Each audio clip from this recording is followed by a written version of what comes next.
Good afternoon, it's Robert Patillo, sitting in for Roland Martin on Roland Martin Unfiltered tonight. Can you hear that? Is this right?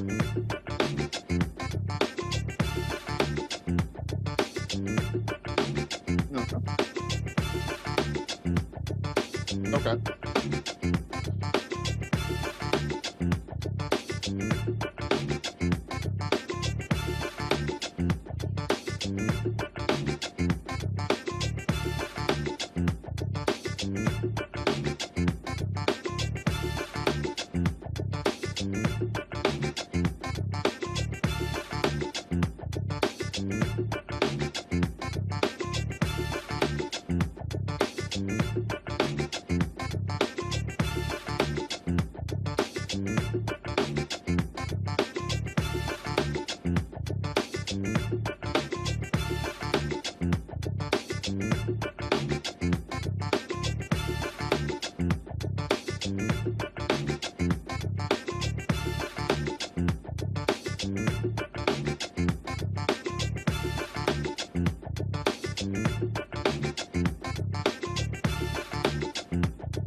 Folks, Black Star Network is here.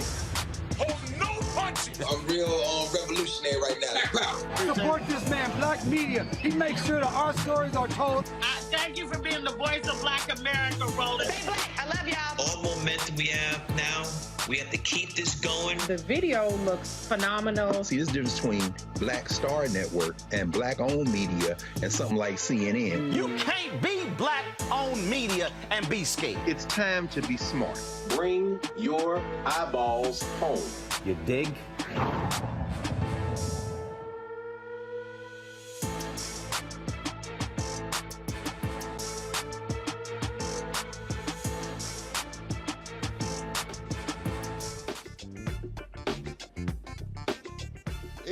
Wednesday, December 21st. This is Robert Patillo sitting in for Roland Martin on Roland Martin Unfiltered on the Black Star Network.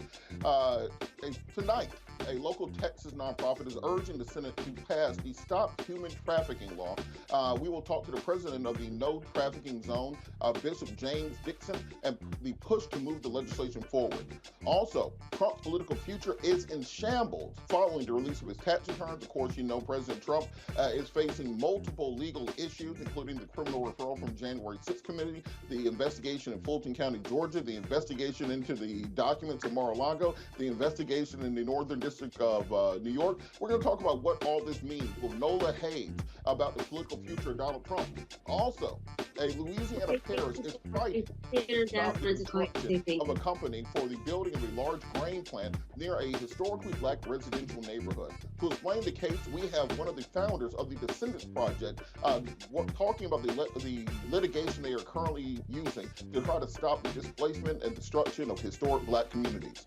It's in our Tech Talk, we will be talking to the founders of a black-owned dating app that will be working to increase your chances of finding love this holiday season. It's time to bring the funk on Roland Martin Unfiltered live on the Black Star Network.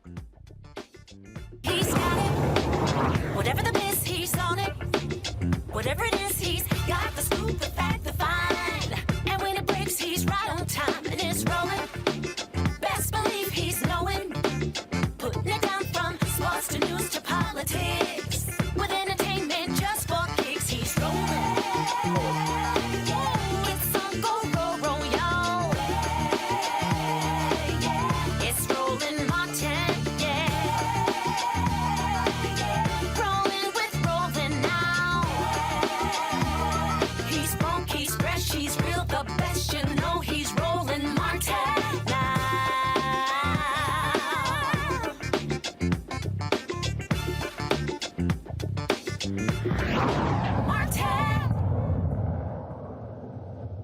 As all of you know, human trafficking is one of the most significant issues facing our community in this nation. Thousands of children per year are victims of human trafficking, and there's legislation pending before Congress introduced by U.S. Representative Sheila Jackson Lee that will work to curtail human trafficking by ensuring that these individuals face federal penalties if this takes place on school grounds. Joining us now, the president of the No Trafficking Zone, Inc., Miss Jacqueline Aleto. Jacqueline, how are you doing this evening? Having me on.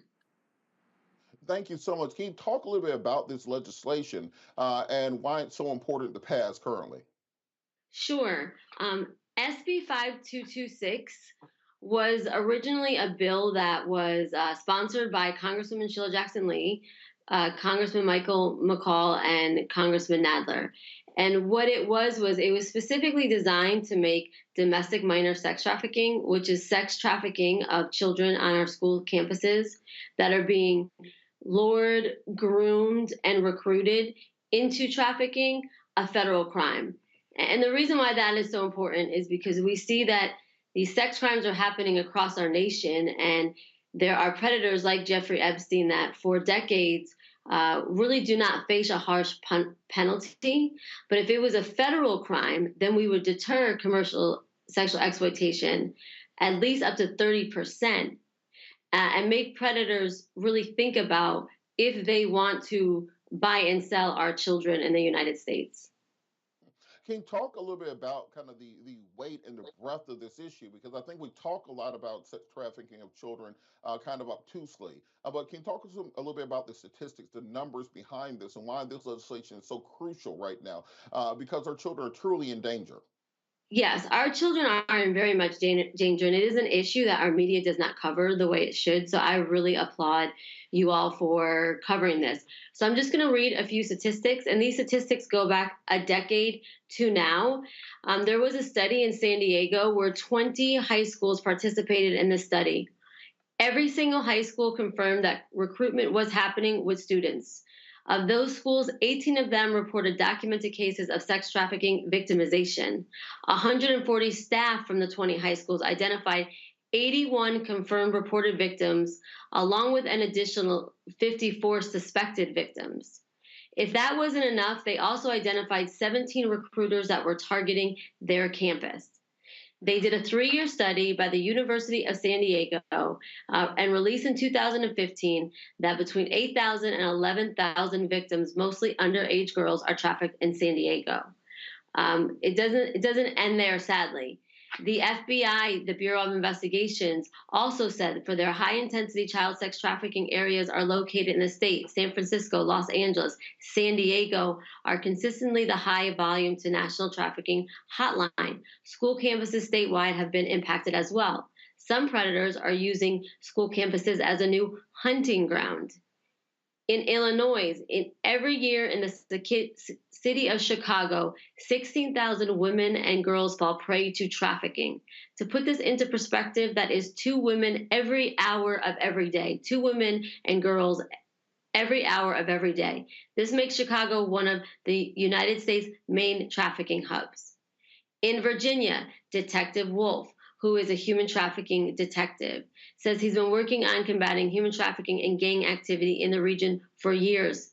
Detective Wolf has worked with victims as young as 9 years old. Most trafficking victims go to school every day and sleep in their own beds.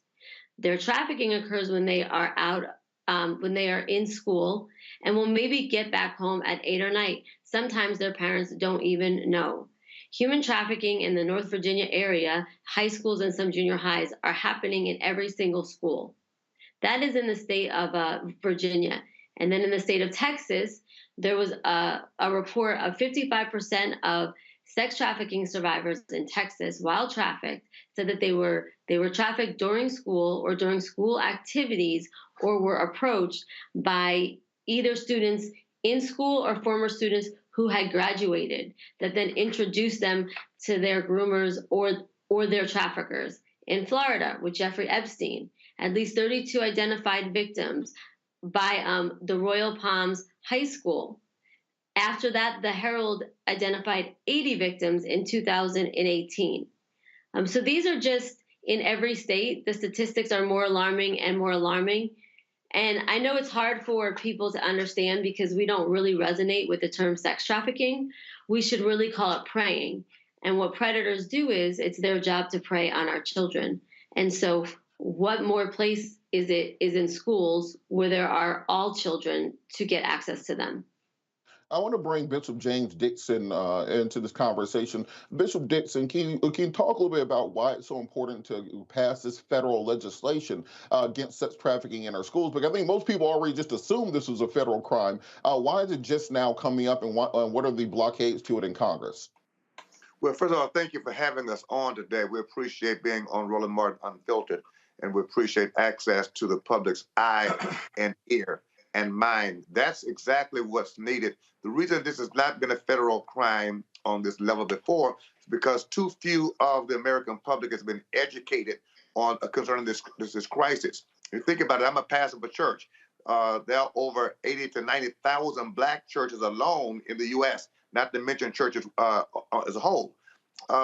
Ask 90,000 black churches how many of us have a sex trafficking conversation once a year, twice a year, 3 times a year.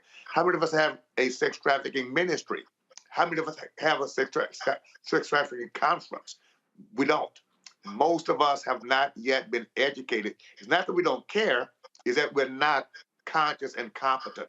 And so it's very important that we have opportunities like this to really expose the public to this dreadful scourge and evil. We're organizing around the nation in order to make that happen. Jacqueline Alludo is a champion for this cause, along with a lot of people who understand it, but we've got to grow that number. We need conferences, we need conversations, nationwide, city by city, county by county, and to pass no trafficking zone bills, it needs state, like we have in Texas. I'm talking to bishops and pastors in Illinois right now, Bishop Simon Gordon, and a number of people there in Chicago. They're ready to work with us on passing a no trafficking zone state bill. We need a state bill in Virginia, state bill in California, and we build that momentum. We can knock the door down and get a federal bill against trafficking in schools like the no trafficking zone bill. And going back to Jacqueline, what do you think are the holdups in Congress? It seems like something that should pass, 99 to nothing in the Senate or a voice vote in the House. Why is it so hard to get legislation like this passed?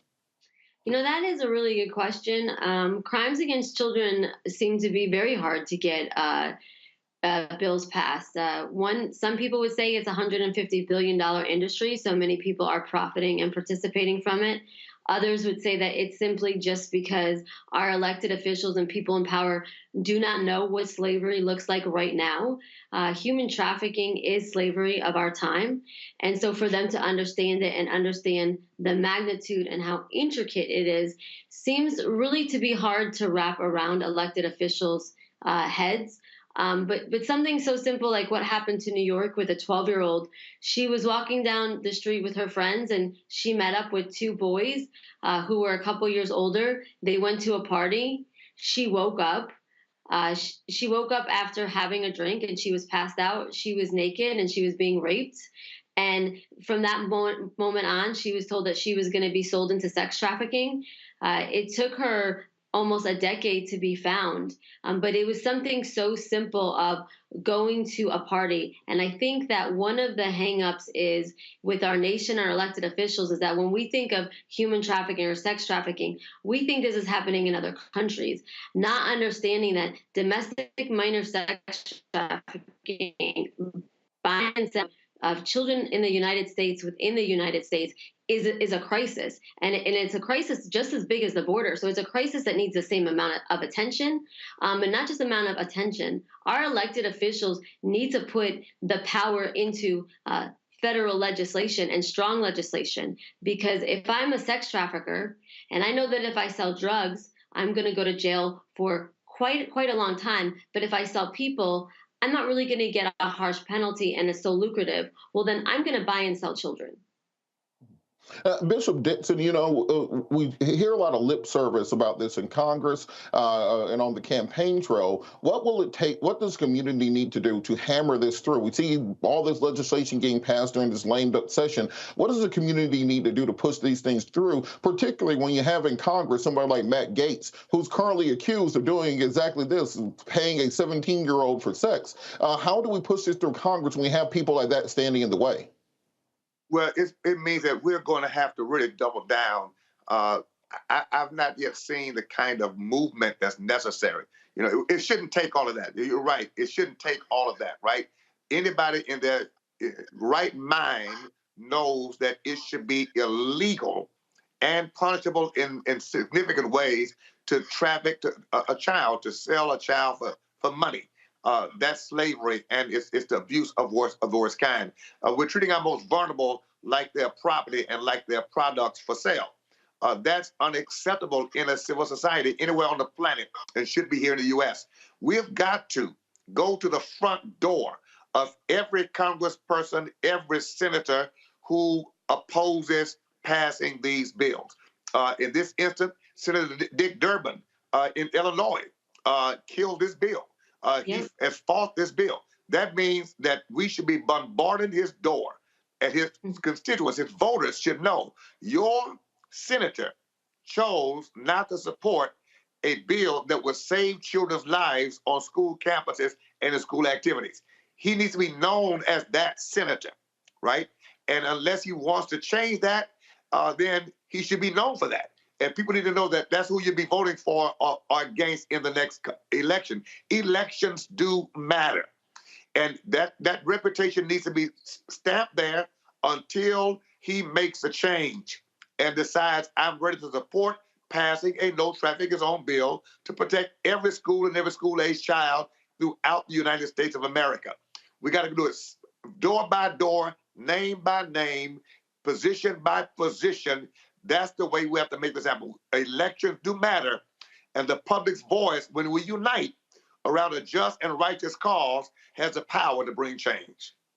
Absolutely. And Jacqueline, what are some resources for people who want to find out more information about this legislation, some organizations they can reach out to? Because I feel like this should be the #1 priority in the new Congress. Regardless of who the Speaker of the House is, we need to get this legislation passed. They can go to No Trafficking Zone at notraffickingzone.org and sign up, fill out a form, and we will send them all of our data and statistics. We're coming out in 2023, specifically because this bill was not passed. on all of our data and the legislation that needs to happen in every city, in every state. We'll also be listing all of our impact partners. What I will say about this bill is there are people on both sides that came together. Congresswoman Sheila Jackson Lee, Congressman McCall, Senator Cornyn, they did put their parties and their politics aside for people and for humanity. And I think what has to happen in 2023 is that we need to let all elected officials know, no matter what party you are on, if you do not protect children, you are not going to be voted in.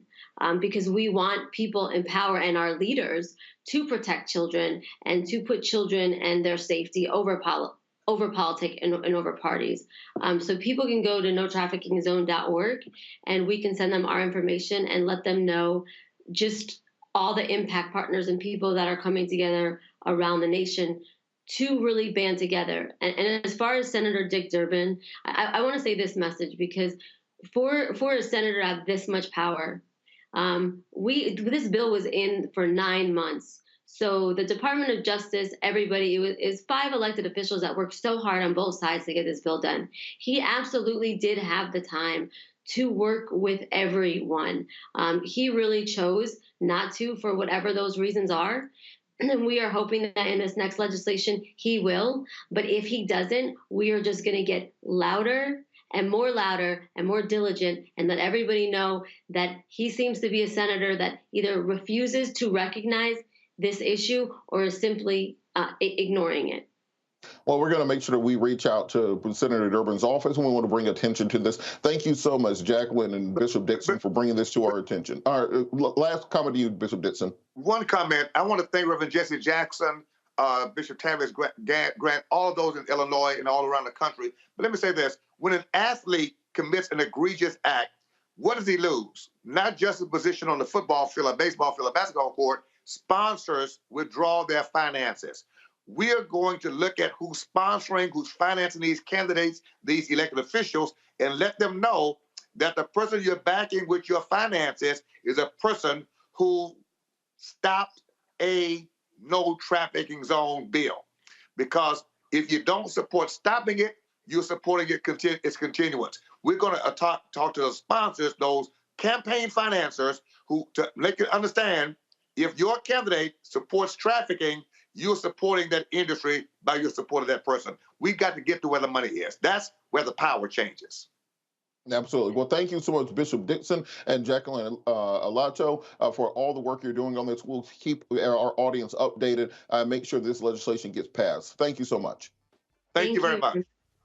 Thanks. We're going to go to the panel. We're joined by Attorney A. Scott Bolden, former chair of the National Bar Association, Attorney Joe Richardson, a civil rights attorney, also Monique Presley, legal analyst and host of Make It Make Sense on Instagram Live. How are you guys doing this evening? Good. Here, doing fine. All right, Joe, Scott, so let's talk a little bit about this, Scott. Why do you think someone like Senator Durbin is the person holding up this legislation? Well, he may have some problems with the bill, but I don't think he has problems with the concept of supporting the bill. And I haven't talked to Senator Durbin, and I'm not sure what it is, but having a problem with the bill doesn't mean that he supports sexual trafficking, if you will. Listen, as a former sex crimes prosecutor, as well as someone who has represented companies in the hotel industry, this is a huge issue for hotels and tourism and restaurants, sporting events, if you will, like the Super Bowl, and now it's happening and has been happening in the high schools. I think the minister and your other guests who are deep in the thick of this issue, they need allies, if you will. And they have allies in the hotel industry, I think, that work with law enforcement or work with lawyers like me who do these investigations for private companies, share information, and are 1,000% behind not being part of or setting up or being a situation where sexual traffickers are actually using their facilities to perpetrate this crime. And so I think there are allies out there. There's a big difference between prostitution and pimping and sexual trafficking. You certainly don't have to be a pimp to be in sexual trafficking. And you certainly in sexual trafficking, you don't have to be a pimp. And then the perception of pimps and prostitutes is very different and going on as well. And so as a result, sexual trafficking for young people as well as adults anywhere in this world has to be addressed very differently. You've got to get behind the network, find the money, and then free these young women from trafficking, go after the traffickers, and that is a federal and a state cooperation issue.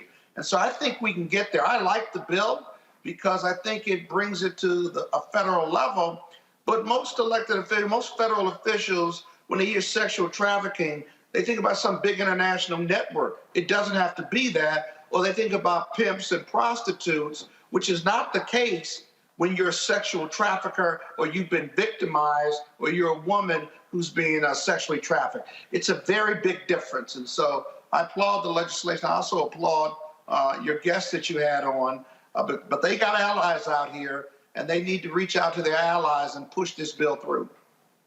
Joe, why do you think that there's not a bigger national conversation on this issue of sex trafficking? Because I think a lot of people think, as Scott said, that when you're talking about sex trafficking, somebody pulls up in a big white van, throws a little girl in the back and drives off. But that's just not the modern interpretation of it. You know, I've talked to young women and worked with young women who had no idea they had even been sex trafficked. They thought they were going on a trip with their boyfriend. And that's you know that they are deep into the world of, as Scott said, prostitution and sex trafficking. What do we need to do to raise awareness about this in all communities, not just Black communities around the country? We are often, it's good to be with you both, we're often penalized for what we don't know. It's a little bit of a different thing, but I am right now representing a family whose daughter was sexually trafficked right out of the home that she was in. And she was 16, 17 years old. And so often it's with the terminology, right? We feel a certain way. There's a lot of different terms out here in different areas of life, whether you're talking about mental illness, whether you talk about sex trafficking, where the terminology is confusing because they take the terminology and make it into something totally different than a reality that's sitting right in front of them. This bill is really important, like Brother Bolden was saying, because this really addresses a need. You know, most sex trafficking happens, using schools and places where the kids would be, schools, school-related activities. And so therefore, there has to be an increased awareness about what sex trafficking is. Like was said in the interview, a lot of times, these kids are going home and sleeping in their own beds every night. Mom's working 2 jobs. Single parent household doesn't necessarily have to be single parent, but they're not watching as much. They're leaving their 13, 14-year-old kid to be independent, et cetera, et cetera. And whatever is happening, and they have no idea that your child is coming home every day and being sex trafficked. And so a lot of times, the issue that we have, I think, is with people understanding what sex trafficking or what these other terms actually are, and that it's not just this thing that you've imagined that you're so distant from that can't be happening to your child or somebody that you know just because they go to school and they come home. They're not kidnapped, but they might be kidnapped in their mind. They might be restrained in their activities. They're coming and they're going, and a parent that's busy just trying to make it might not catch it. You're absolutely correct, and we got to keep an eye on this story but the same mechanism by which bad actors recruit our young boys, 13, 14, 15, into gangs and drug dealing, that's the same mechanism by which they're recruiting our young girls into prostitution and sex trafficking. And we have to be more cognizant of the issue as a community and work with our federal partners to ensure that we are prosecuting people to the fullest extent of the law and passing legislation like this that is necessary to help protect our communities. We're going to go to a quick break. We'll be back with more Roland Martin Unfiltered after the break.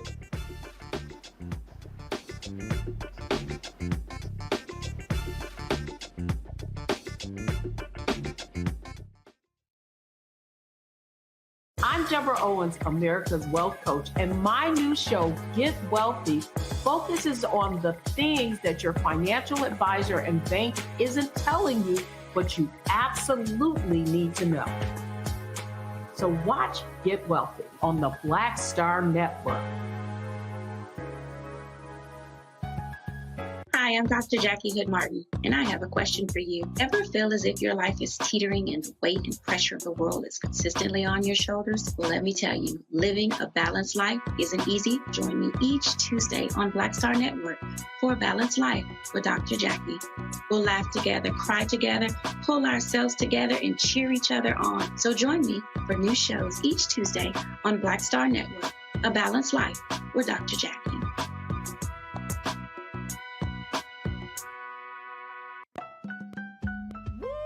We're all impacted by the culture, whether we know it or not. From politics to music and entertainment, it's a huge part of our lives, and we're going to talk about it every day right here on The Culture with me, Faraji Muhammad, only on the Black Star Network.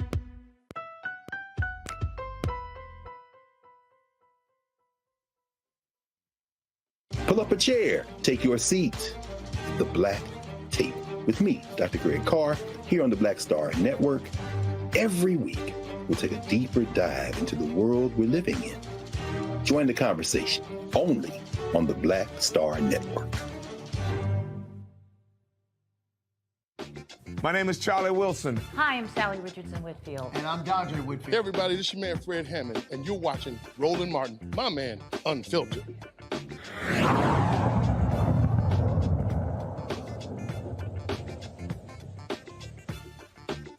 The January 6th committee held their final hearings this week, voting unanimously on a criminal referral for President Donald Trump.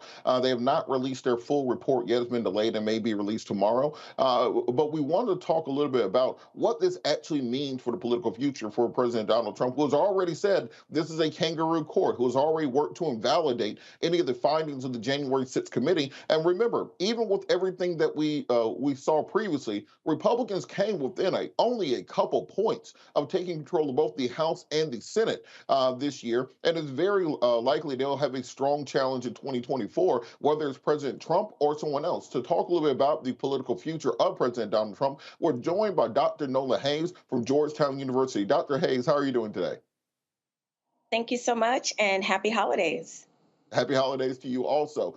So, you know, we've been playing this whack-a-mole in this country for the last half decade about whether or not this will be the thing that gets Donald Trump. Is this the thing that will get Donald Trump? Listen, I'm going to tell you what the nuns used to say and what my papa used to say. Empty wagons make the most noise. Listen, credibility, and homie ain't got none. That's all I have to say. I mean, you know, he's going to make noise. He's going to sell more of his little superhero cards. But at the end of the day, I think, I think that people understand that he's more of a liability than he is helpful on the campaign trail. And to your point, yes, there were some people that came very close to winning, some very tight races. But at the end of the day, it's first past the post. And because I think they had such a large anvil dragging behind their candidates, they didn't get past the post. And at the end of the day, that's what it comes down to. I'm really not trying to pay no dust to, his political future or not. I'm more focused on where the country is going and excited for where it's heading. So what do these charges against President Trump mean, or the criminal referral for President Trump? Can you kind of break down each of the referrals against him and what the Justice Department will need to do in order to actually prove them? Well, I have a thing where I try not to come across as an expert in areas that I'm not an expert in. So I'm not a lawyer, but I will say, I've taught enough policy and law classes, and I do have a larger understanding of some of these things. And so the first thing that people need to understand, the referral does not mean that the DOJ will automatically will actually prosecute. So that's one thing that people need to understand. I've been kind of explaining that quite a bit today because I feel like there's some confusion when it comes to a referral and when it comes to what the actual action is of the DOJ. And so, these are very strong. This is a very strong referral. You're seeing things like obstruction. You're seeing inciting an insurrection. This is unprecedented. And I think to your earlier question, when we think and talk about the former president, we have to understand he is an extreme outlier. Norms do not apply here. So there's a lot of conversation about precedent, that this is unprecedented, that it will, do damage to the norms in terms of, presidents and how they act and how they behave. No president, not even Richard Nixon, has come close to the amount of damage that the former president has done to the country and to our reputation abroad. There are national security implications here. There are foreign affairs implications here. But, to your specific questions about the 4 charges, the one that stuck out to me was, the January 6th committee went there, and they are really tying him to this insurrection. If for people out there who watched the January 6th committee hearings, season 1, 2, and 3, I was glued to my television having multiple conversations about it. And then recently, their referral, this is serious business. And I still think about Cassidy Hutchinson's testimony. It was pretty powerful. And I think that if the DOJ does go ahead and decide to prosecute him on even just one of these charges, he's in big trouble. Now, speaking of precedents, people have been comparing this to Richard Nixon and his impeachment and the subsequent pardon by President Gerald Ford. And I've heard Geraldo Rivera on Fox News say that, well, even if Trump is convicted, that President Biden should pardon him for the good of the nation to bring the country back together. Do you think that going forward, we may see President Biden pardon President Trump to try to stop his supporters from potentially doing a January 6th style insurrection, but on a national level? I'm going to try to keep this cute, but as a national security professional, I have got to tell you, I believe that he is a national security risk, and it goes beyond what's going to heal the country are consequences. Like I said, this president was such an outlier. We cannot think about him the same way that we thought about Nixon. Compared to Nixon, Donald Trump is kind of like the teenager. Richard Nixon is like the teenager who stole a pack of gum, compared to some of the crimes that have been leveled against the former president, Donald Trump. I think people really need to stop thinking about this situation in terms of norms or what has happened before. Precedent does not apply. Precedent does not apply in any sense of the word regarding this man. And honestly, in my personal opinion, the only thing that's going to heal this country are consequences, because it's going to do 2 things. Not just give Americans that sense of, no one is above the law. I think that's first and foremost. And it's going to really set an example for those, who might be trying it. And then actually there's a third advantage, as a national security foreign policy person. The damage that was done to our reputation internationally, the Biden-Harris administration has done a great job at trying to repair that. And we have to stand by our own word. If we say no one is above the law, we need to stand on that, because eyes are watching us around the world. A lot of damage was done in the prior administration, and there's a lot of repairing to do. So if we really mean that no one is above the law, you have to go ahead and prosecute this outlier to the fullest extent of the law. And I mean that from the bottom of my heart. We cannot think about this man the way we have traditionally thought about presidents. I'm done with that.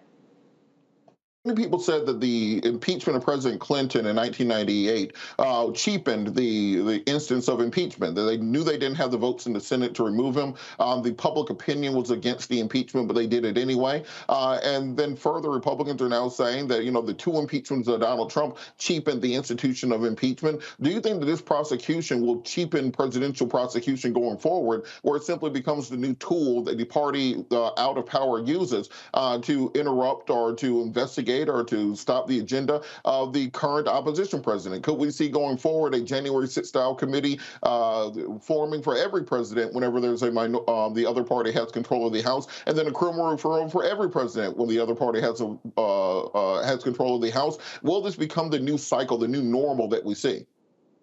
And see, this is what's dangerous, and this is what makes this a security risk. The fact that we are talking about this as if this is not an unusual set of circumstances.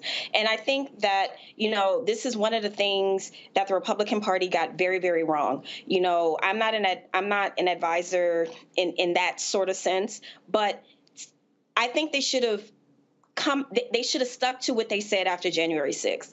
If they would have not thought about how he was going to perform on the campaign trail versus saying, you know what, we all watched what happened on January 6th. Some of them were there. They heard what was said on the dais. They saw the tweet from December 19th. This is a very different situation. We cannot normalize this. And to your point, I understand what you're saying.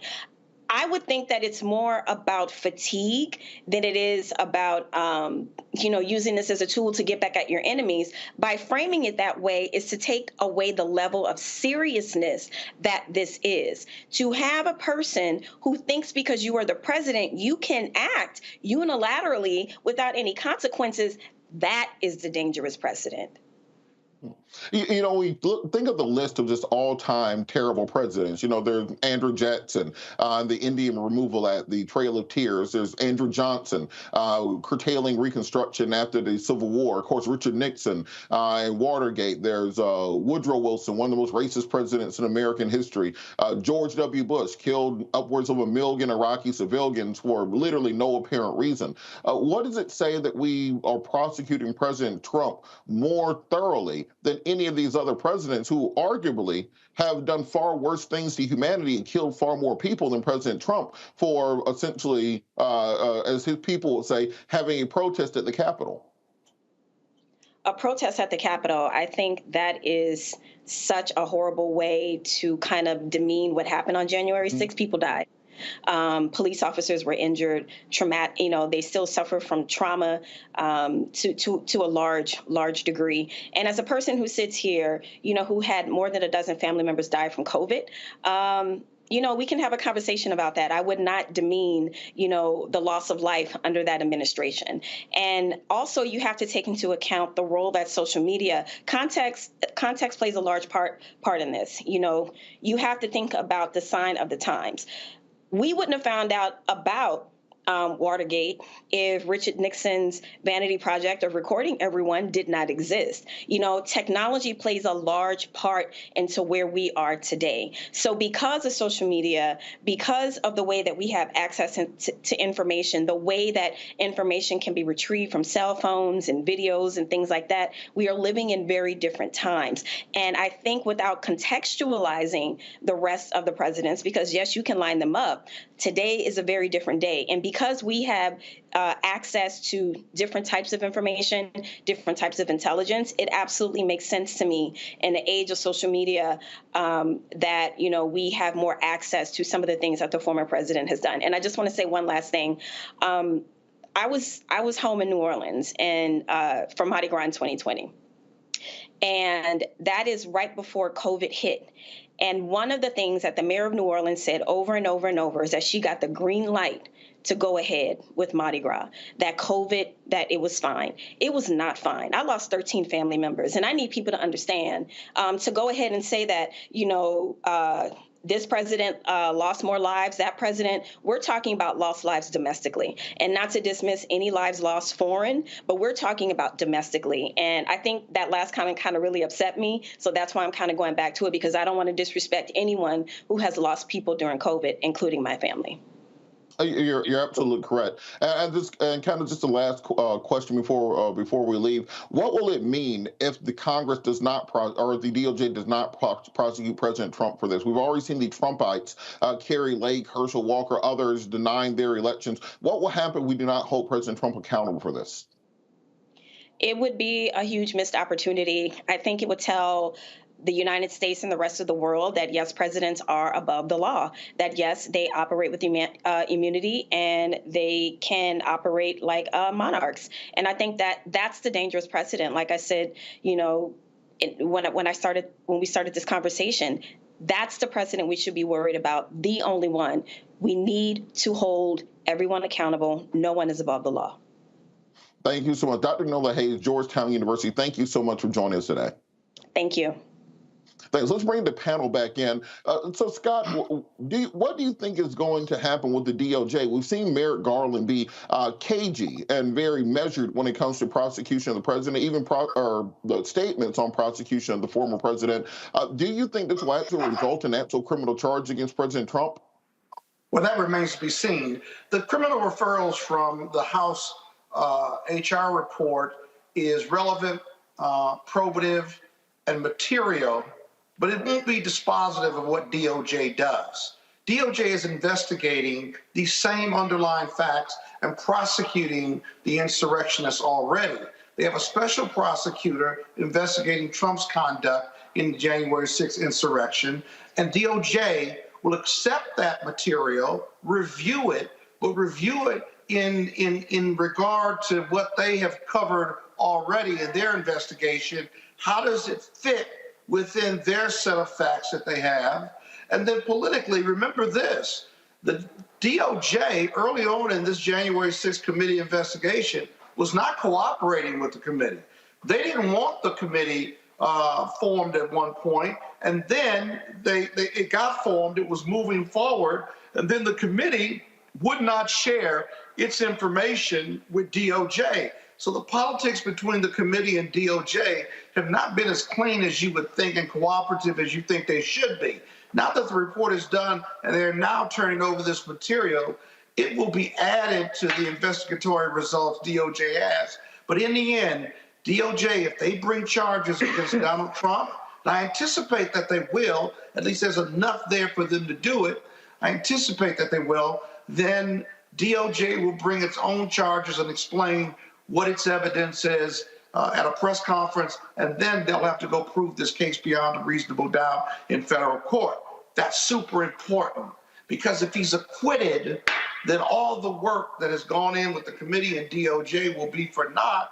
But more importantly, it sends an awful message, optics and substantively, an awful message in regard to presidential misconduct and the lack of holding president's bad behavior for accountability purposes. So this isn't over. It's over in Congress, but it's not over with DOJ.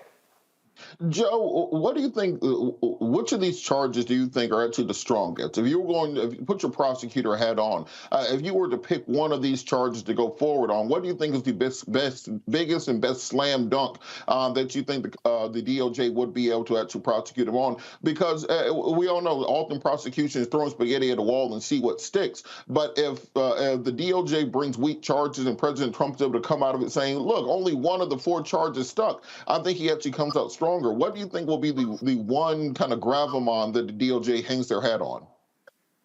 I think it really depends on whether or not the people that are evaluating this case can actually get out of their head.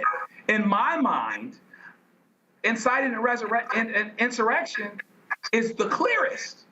I think it's crystal clear, but it's so unusual. It never happens. It's very, very rarely used. It hasn't been used since the Civil War. And if you can't get around that notion, how could it be so clear that something that hasn't been, prosecuted for 150 years or so is being prosecuted now? And should we actually connect to that from the DOJ standpoint? Should we actually bring this? How are people going to respond to this? That can be preclusive by itself, the lack of familiarity. But the irony is that I think that that's the clearest.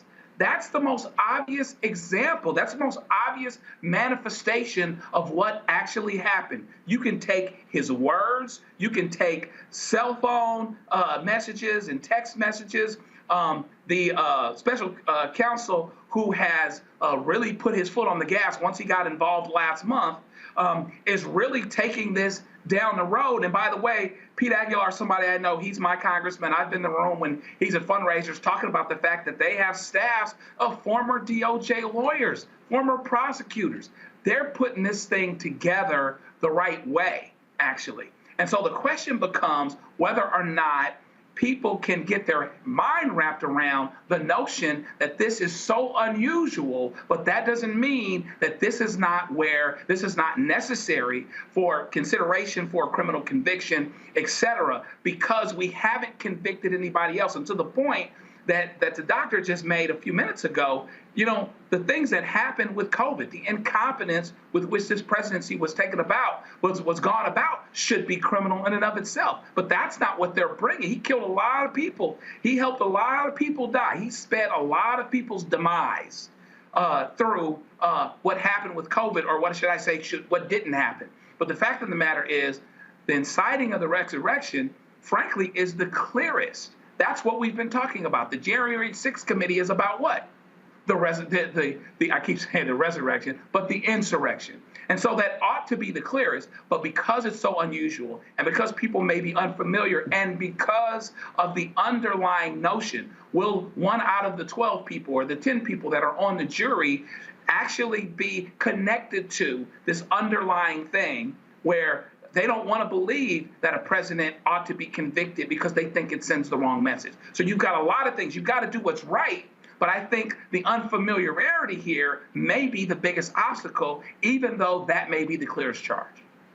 You know, I think this is a very tough decision. I would not want to be in Merrick Garland's shoes for this, especially when you have all the other investigations into President Trump. This is absolutely something we have to monitor because, you know, if you do this incorrectly, you convict Donald Trump on one count, then Don Jr. announces he's running for president. He wins on a platform of I'm going to pardon my dad. He pardons his dad, makes him vice president, resigns. We still got President Trump again.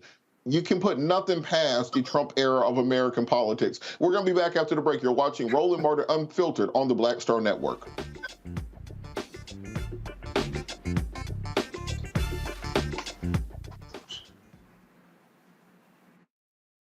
I'm Deborah Owens, America's Wealth Coach, and my new show, Get Wealthy, focuses on the things that your financial advisor and bank isn't telling you, but you absolutely need to know.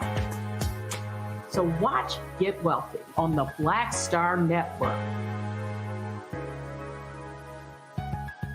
Hi, I'm Dr. Jackie Hood Martin, and I have a question for you. Ever feel as if your life is teetering and the weight and pressure of the world is consistently on your shoulders? Well, let me tell you, living a balanced life isn't easy. Join me each Tuesday on Black Star Network for A Balanced Life with Dr. Jackie.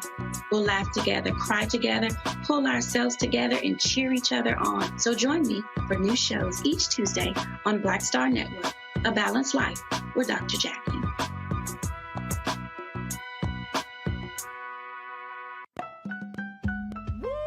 We're all impacted by the culture, whether we know it or not. From politics to music and entertainment, it's a huge part of our lives, and we're going to talk about it every day right here on The Culture with me, Faraji Muhammad, only on the Black Star Network.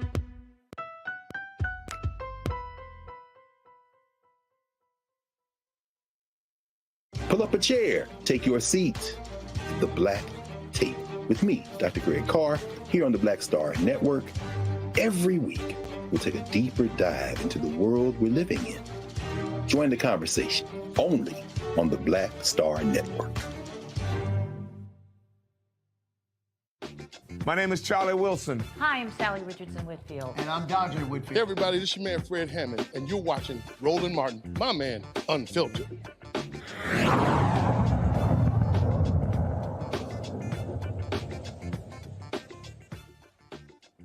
I think we all know the gentrification, destruction of black communities has become a epidemic around the country. You can look at Oscarville in the state of Georgia. You can look at the history of the interstate highway system. Black communities have continuously been victims to eminent domain and construction companies coming in and destroying what we have spent so long building. Right now, a Louisiana parish is fighting to keep a construction company from building a large grain plant near a residential neighborhood. The Descendants Project, a local Louisiana nonprofit, is helping the residents of St. John's Baptist Parish battle Greenfield, Louisiana LLC. Greenfield is a Colorado-based company seeking to construct a large grain silo or grain terminal. The local Circuit Court of Appeals affirmed a decision that the residents could move forward to nullify the zoning ordinance. To help explain this new development, we're joined by Dr. Joy Banner, co-founder of the Descendants Project. Dr. Banner, how are you doing today? I'm doing well. Thank you for having me. Oh, thank you for joining us. Can you talk a little bit about this case and how we got to this point? Because I've worked with many families and many organizations trying to stop these, and it's a David and Goliath type of situation often. How do we get to this place where we're already in federal court trying to stop this grain terminal from being built? Yeah, well, the reason why we're here in the first place is because 30 years ago, the parish president of St. John the Baptist Parish took a bribe and illegally changed the zoning from residential to industrial. That parish president was sent to federal prison for 5 years, but the zoning stayed on the books for 30 years, and now Greenfield is taking advantage, of those laws. St. John the Baptist Parish, who the lawsuit is against, we're suing the parish to actually have the zoning change off the books, and Greenfield stepped in and intervened and is now, part of that lawsuit. But the good news is that, like you said before, the courts at the district level affirmed that the case could continue. Greenfield stepped in and actually appealed the decision, trying to dismiss the case again. And the appellate court agreed that, again, the case could continue. But really what is very shocking, and, I guess maybe being in Louisiana, maybe it shouldn't be, and the fact that this is Cancer Rally, and we're in the environmental and health crisis that we are, maybe people aren't shocked, but it's just the way that our elected officials, understanding how dangerous this grain terminal is. When we say grain, sometimes people don't have an understanding of how dangerous these facilities are.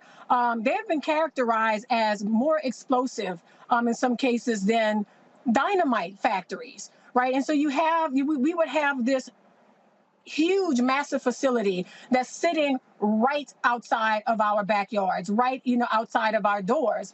And the fact that, no one at our public official level, even at our state legislative level, no one is concerned enough about, the danger, and the fact that this would pump out 130 more tons of pollution into an area that's already called Cancer Alley. We have asthma rates that are twice as high as the states and is twice as high as the countries. But the way that our elected officials, again, have refused to put us on the agenda, we have tried to engage with our legislators, and they've ignored us. And talk a little bit about why the elected officials have acted in this way, because it seems like this should be a political solution. That you have elected officials, you go there, you ask for a change in the zoning, and then if they don't do it, you vote them out. But we see often that this is not the case. We had a case or a situation here in Atlanta probably a decade ago where I was the lawyer, and we were trying to stop a zoning ordinance, and we found out that these construction companies had been buying people Cadillacs and shoes and vacations and everything else.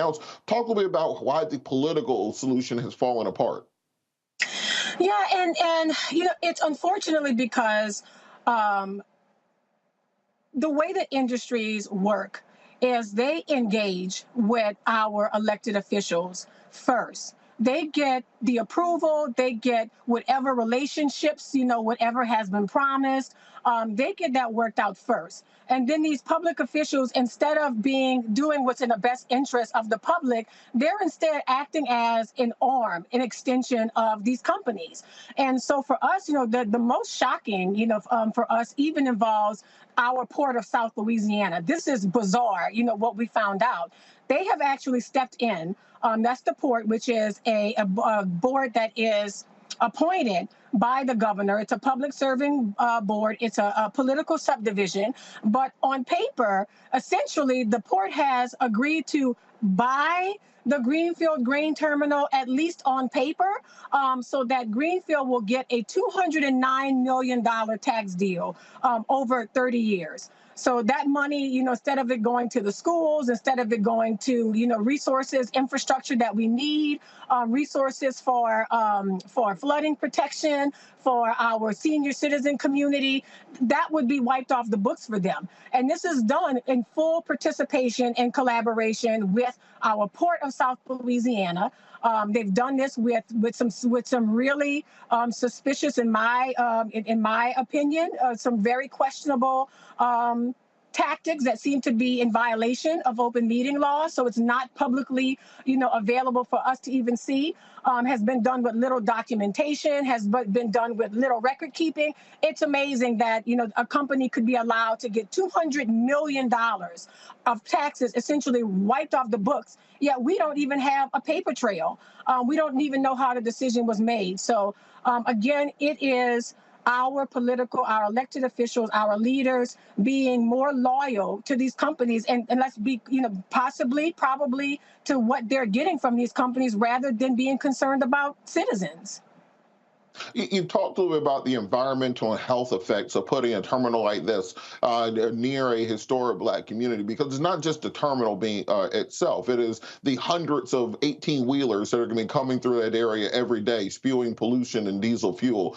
We talk about the processing of grain. If you get a chance for the viewers, just look at the Lebanon grain terminal when it exploded a few years ago with the force of nearly an atomic bomb. It nearly destroyed that port, because once grain is oxidized, all it needs is an ignition source and pressure being inside of a silo, and you effectively have something the equivalent of the Oklahoma City bomb, which was an ammonium nitrate bomb. In addition, when grain ferments, it leaks dangerous chemicals into the water supply, the groundwater supply. Talk a little about the health effects that people are worried about and why it's so important to stop this from being constructed. Yes, and thank you for being so informed about the dangers of grain. But yes, like you said, it takes a layer of dust as thin as a sheet of paper to be dangerous enough to explode. There was a grain explosion and fire 2 days ago in Michigan. They explode all the time, and the really frightening part about it is that in a lot of those cases, you can't determine why exactly did these grain terminals explode. So yes, I mean, they explode all the time. Also, just the air that we would be breathing in. So we're breathing in all of the fumigants, the fertilizers, all of the chemicals that are being used on the grain. The dust itself contains pieces of metal fragments, which is sometimes the reason why these grain terminals explode, because it scrapes against metal and it causes an explosion to happen. So yes, we would be breathing in things like excrement from animals, from dead insect parts, dead rodent parts. So all of that, again, in Cancer Alley, in region where we have been begging, pleading, with our government officials, with people in charge of protecting us, to come in and help us, right? And we have, studies that show over and over again that environmental racism is real, that Black communities, historic Black communities like mine, whose, people are descended from the plantations that still surround us. And in which case, many of these plants are literally on the grounds of plantations. That's the reason why our burial grounds are in danger, including, burial grounds at the Greenfield site. That's why we, are often targeted. So again, we are just pleading, for our elected officials to step in. But even if they don't, we've taken the responsibility as private citizens, which should not have to be our responsibility. These elected officials have the power to do something, and they don't. But the good news is that the work of communities like mine, we actually have an EPA investigation into permitting, including one of Greenfield's permits. So it's an unfortunate situation, but we're going to continue fighting. We have no choice but to fight, and we're in it for the long haul. How has the federal government been either assisting or have they not been assisting in this? Daniel Blackman's of the EPA for the Southeast region. Have they worked with you to try to determine how to stop this? Have your congressional representatives been responsive? Because we want them to find a solution to this, not in addition to bringing attention to the problem. No, our legislators, our representatives and senators, unfortunately, have been very disengaged. And, these are Louisiana, predominantly African American for this region. And it has been really, very disturbing, but more disappointing, I should say, that our elected officials, I mean, we've reached out to some and they've not, engaged with us, or they say they're going to meet and they don't, or they know we've put this story out, put this, the situation out in the media enough, and we are not getting any engagement or any outreach. What happens in Louisiana, as it does in a lot of places, is that it becomes an economic development. or these industries come in and they use jobs, as a reason why they promise us jobs. And they make us think that we can't get jobs or we can't get economic development that doesn't require Black communities and Black people to be sacrificed. This is not a sacrifice zone. And we can attract industries that, have community input. We can go out and we can find, things that work for our community. But we have a very rich parish. But if you look at, the resources, the infrastructure, the problems that we have in our parish, it's a lack of good governance at the state and at the local level. That's why we have the situation that we have. Well, we're glad we have people on the ground like you bringing attention to this, and I think it's crucial for folks to just think about this. When grain ferments, it turns into alcohol. That's where liquor comes from. If you put fire to liquor, you get an explosion. That is what putting a giant grain silo into a community does. You're putting a literal bomb into the middle of a Black community. Thank you so much, Doctor, for all the work that you're doing and for bringing attention to this. We're going to make sure we follow up on this to make sure the people of that community are protected, and hopefully we can bring in our federal officials to put some pressure to move this to a less populated zone. If it was a good idea, put it by the rich people and see what they have to say about it. Thank you so much for joining. That's right. Thank you so much for having me. Thank you. We're going to be back after the break on Roland Martin Unfiltered on the Black Star Network.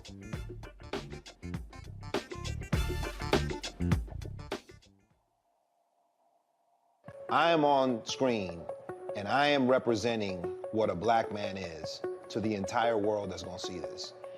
And this might be the only Black man, a representation of a Black man that they see. Right. So I am responsible. Right. For how they see Black men. And it's my responsibility to, if I am not playing an upstanding, honorable, someone with a strong principle or moral core, to make sure that this character is so specific, right, that it is him, not Black men. And I wish that more actors would realize how important their position is as an actor of color, playing people of color on screen. Because there are people that see us all over the world in these different images that we portray. And not everyone knows Black people to know, yes, that's not all.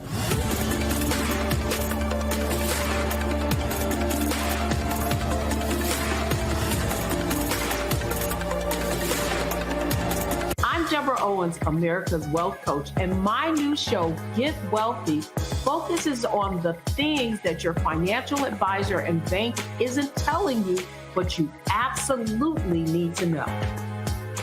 So watch Get Wealthy on the Black Star Network.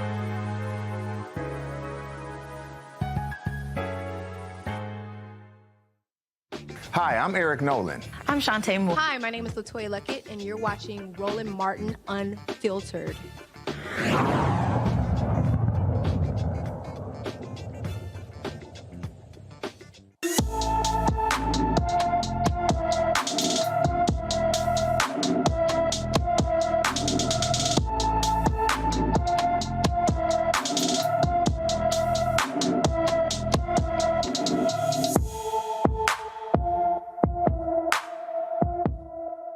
Today on Black and Missing, Talia Lovett has been missing from her Smithfield, Rhode Island home since December 14th, 2022. The 16-year-old is 5 foot 7 inches tall, weighs about 160 pounds, with brown hair and brown eyes. Anyone with information about Talia Lovett is urged to call the Smithfield, Rhode Island Police Department at 404-231-25500. And we absolutely want to make sure that we bring attention to our young people who are missing, that are not being articulated about and paid attention to on national news. So if you have any information in that area, please be sure to reach out to the Smithfield, Rhode Island Police Department. Right now, 7:30 tonight, we're going to see a live address by Ukrainian President Volodymyr Zelensky to the Congress of the United States of America. Today, he met with President Joe Biden and also congressional leadership. This is in the wake of nearly $40 billion being pledged in aid to the Ukrainian government in the continued fight against Russia. And this funding has been flowing all year. And many of us who support the Ukrainians and want what's best for them, and of course want to stop Russian aggression, but we do have this question of, where y'all getting all this money at? all of a sudden. And if you look at what's been happening during the lame duck session of Congress, we've seen continuously bipartisan agreement after bipartisan agreement. We have the Respect for Marriage Act that was signed into law last week by President Biden, which codified both gay marriage and interracial marriage into federal law upon the threat of it being overturned by the Supreme Court in the wake of the Dobbs decision. After the Dobbs decision, we saw an executive order protecting abortion rights on the federal level nationwide. Just this week, we saw a $1.7 trillion with a T. We're beyond billions. We're into trillions. $1 billion federal budget for 2023 that looks like it's going to pass with bipartisan support. The 4,000-page bill was introduced to Congress at 1:23 a.m. with only 48 hours to read through the bill before it will be put up to a vote, and it's expected to pass with bipartisan support. All these things are all well and good, but I'm down in Atlanta, and it was just a month ago that we had every Democratic elected official in the country at Spelman, Morehouse, and Clark Atlanta's homecoming doing the Dougie and doing the stanky leg, talking about how much black folks were important and the backbone of the Democratic Party, how crucial it was for black people to save democracy. But then when it's time to spend $1.7 trillion, all of a sudden, nobody's doing the Dougie to tell us what we're getting out of the $1.7 trillion. Has anybody come to your neighborhood and done the stanky leg to explain where that $1.7 trillion is going to go? So we've seen a little bit of the breakdown of the bill. As I said, it was 4,000 pages, and clearly nobody can read that in 24 hours. But it looks like we're going to be spending $458 billion on the defense budget for 2023. To put that into perspective, the Biden administration only asked for $813 billion for the defense spending bill, and Congress went ahead and added another $40 billion to that. This is more than the next 5 nations on earth combined. America has donated more money to Ukraine's defense than the entire Russian GDP for the year 2020. When we talk about spending, if you have a $1.7 trillion budget and $850 billion of that's going to defense, that means the entire rest of the country has to live off of basically about the same budget as the U.S. defense industry has to. So why is it that we get bipartisan support, bipartisan agreement when it comes to an $856 billion defense spending bill? We all know exactly why. As Gil Scott-Heron said, it's the military and the monetary coming together whenever it's necessary, turning this planet into a cemetery. It is the military-industrial complex that is able to bribe our congresspeople with everything from jobs, everything from campaign donations to lobbying to ensure that the defense budget is never decreased. Think about the fact that we are fighting around the edges to get things such as early childhood education, K through 12 education, free lunch programs in communities, infrastructure to rebuild roads and schools and bridges and airports. We fight like cats and dogs 300-ish days a year to fight over those mere scraps in our federal budget. But the defense industry doesn't have to do any of this. If you look at the F-35 jet program, that is the state-of-the-art fighter jet that's being built currently, just that one jet program costs over $1 trillion to develop, and we have not seen it be used in action yet. It literally has never shot anything down, and frankly, we have seen more crashes of the F-35 in recent years than we've seen actual use of it in combat. That's $1 trillion that no one has any ability to ask questions about.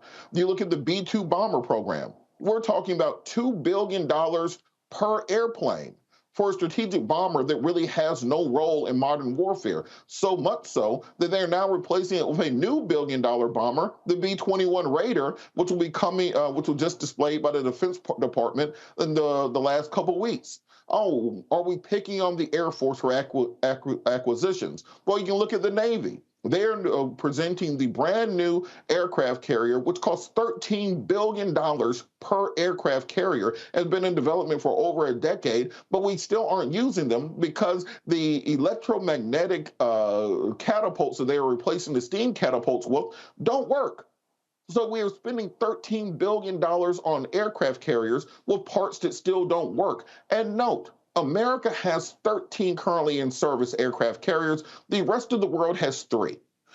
When you talk about super carriers, China has one, Russia has one that's currently in dry dock, and France has one. The rest of the world has no ability to match this, and we have 13 so that we can quote unquote project power internationally.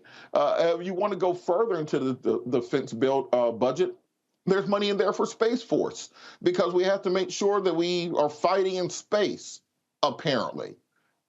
Until we can get our defense spending under control, there's no way that we can tame the $31.5 trillion debt that the United States is currently in, that we have no intention of paying down. We still have not paid down the Trump tax cuts from 2017, and Democrats have made no efforts to repeal those same tax cuts. We still have not paid off the Bush tax cuts from the first Bush administration. We haven't paid off the war in Iraq or the war in Afghanistan. But whenever it comes time to balance the budget, we never go to the defense industry and ask, can they cut that $856 billion budget? And when you add in Veterans Affairs and administrative costs, it's well over $1 trillion that we're actually spending on defense on a yearly basis. But we want to cut school lunch.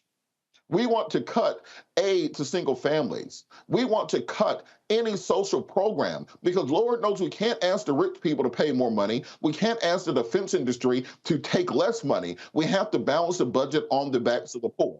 So those same Congress people, those same officials who are doing the Dougie and doing the stanky legs saying how important black folks are, I think it's a reasonable question to ask them right now.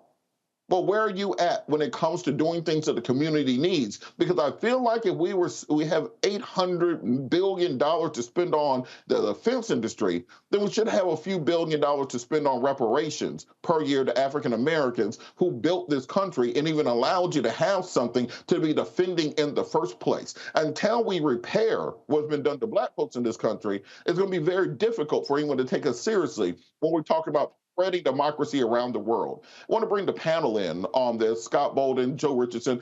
Scott, why do you think we are passing this $1.7 trillion spending bill with no public debate, no public disclosure, 48 hours to read a 4,000-page bill, and all of a sudden Republicans and Democrats can get along? Can't get along on voting rights, can't get along on criminal justice reform, but when it's time to pass a secret bill during Christmas when nobody is paying attention, all of a sudden everybody's all chummy and can get along. Well, you said a lot. I don't know where to begin. But let me say this. Democracy costs. It costs $1 trillion to protect this life of democracy that we enjoy, the First Amendment, the Constitution. And Democrats and Republicans will always agree on that. You don't want us to be less safe, do you? And the costs for military might are the costs for military might. I don't disagree with your supposition or your proposition, but these are the political realities that we may have 13 carriers and the others have one carrier. We need to keep it like that because our democracy is always under threat. And this is the greatest country in the history of this country, in the history of the world. And so $2 billion a year for reparations is a drop in the bucket for black people. It certainly should have, but the reason both sides, Democrats and Republicans, can't agree is because America struggles with the race question. And poor people, it costs a lot of money to take care of poor people. America doesn't want to recognize the poor people. We're a capitalistic society, and so we recognize the capitalist, if you will. I mean, you're talking about retribution, wealth retribution, economic retribution in this country, and it's going to take a lot more fighting in order to do that. It makes all the sense in the world, but the reality is our elected officials, black, white, yellow, or brown, believe in this military-industrial complex. They believe in it, right? And they vote on it. And so they may not have read the bill, but this bill has been negotiated for some time. If you don't vote on this bill in a positive way, then the government's going to shut down and you'll have a financial disaster in the private sector and public sector. So that's why it's going to pass, and that's why it makes sense. But Scott, why didn't they say that, 3-4 weeks ago when they were down here at homecoming doing the stanky leg and Dougie, talking about how important it was to defend America? Why didn't they say, well, we need you to get out here and vote so we can have a majority so we can pass $1 trillion in defense spending and tax cuts for rich people? They didn't mention any of that. They were doing the side to side, doing the little Beyonce dance and stuff. Why weren't they doing that? I was at Morehouse homecoming. Who did you see doing the stanky leg? I didn't see anybody doing the stanky leg. What are you talking about? They were doing a whole lot of... Kerry Washington were right there at homecoming doing the stanky leg and the Dougie. I'm not making it up. I was there. But Kerry Washington can do whatever she wants to do as far as I'm concerned. But I'm brightness and beauty. But here's the deal. That's not the only vote that's ever going to be taken in Congress. Not really fair to say, well, you're doing the stanky leg and we need black people. They need black people to vote for them to keep control of the Senate and to keep it close in the House. So that's not really fair. I mean, Robert, I get what you're saying. And philosophically, it makes all the sense in the world. I really would. I wish it wasn't like that. But I also think that it's just not realistic. It should be, but it's not. And until we become a country of color in 2043, and that culture changes, and I predict that it won't change.